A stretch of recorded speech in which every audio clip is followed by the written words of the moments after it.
So I want to take this time to thank those that have gotten this far and have watched the entire video. It truly means a lot. I work very hard on these videos. And I know I haven't posted one in a while, but it's because I want to make sure each video I come out with, I'm proud of the production.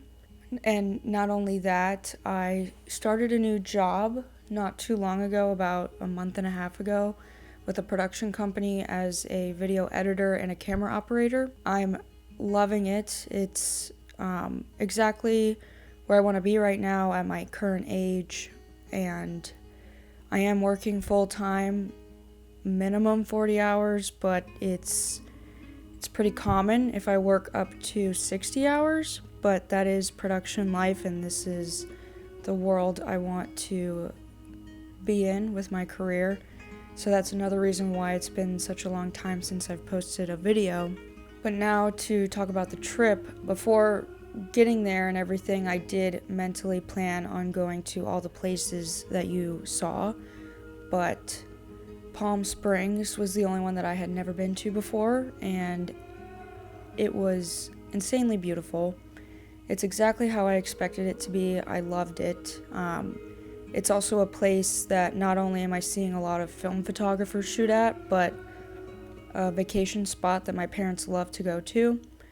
When they went for the first time ever, I would say I think 4 years ago, when they came home, they immediately told me, they were like, you need to go there, you're gonna love it. And I'm so happy that I did. The only negative thing about my day in Palm Springs was having to shoot midday, because with the way my trip went, I was staying with a friend in LA each night. I only had the rental car for the first 3 days of my trip, and then Palm Springs was actually the last thing I did on my trip on my last day. She let me borrow her car, and she had to go to work, but the only way I could make it happen is if I drove there early in the morning, and I would have to leave like 3 hours before sundown. I was really hoping that I could get more of that golden hour light when I was there. I still think the pictures turned out beautiful. I'm just happy I went in general. I do want to emphasize on the fact that just taking a trip can really change your perspective when coming back home. And it's definitely something that I would highly suggest for photographers that are feeling like they're stuck in a creative rut because they're just shooting the same locations within their hometown. I think that budgeting yourself and saving up for a trip can really be beneficial to you and your art form, whatever art medium you have. It doesn't have to necessarily just be photography. I really do think that just artistic people need to change their environments every once in a while. I have a few more photos left that I want to show you guys that were shot on my Pentax, but a few of them were actually also shot on my point and shoot camera that my father found in the garage about a month ago when they moved into their new house. He was like, hey, do you want this camera? I'm gonna just throw it away. And I've been really loving it.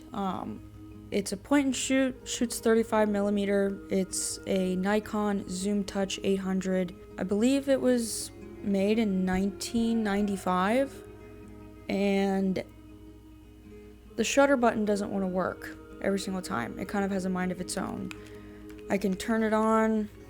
There's no film in here right now, but I can turn it on, press the button, and it'll shoot. Or sometimes it's like, no, I don't want to, and I'm just like, well, okay, and I have to like turn it off and turn it back on, turn it off, turn it back on, just for it to work. I'm probably going to turn it into a lab soon to get it checked out, but I do think that having a point and shoot camera is great to have when you're just shooting on a trip or just everyday life with your friends, capturing those raw moments, because with my Pentax 645, it's medium format, so it's more expensive and you have less shots per roll.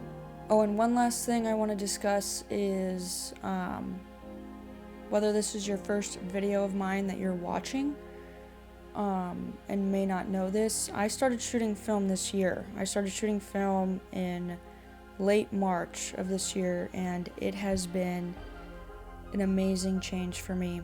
I've been shooting digital for about almost 7 years now, I believe. And switching to film has really changed my perspective and has really just opened up my creative third eye that I never knew I had. And it has been a wonderful year, and I really can't wait to see what 2022 holds and what this channel has in store for it. So hopefully you stick around, and I look forward to seeing you in the next video.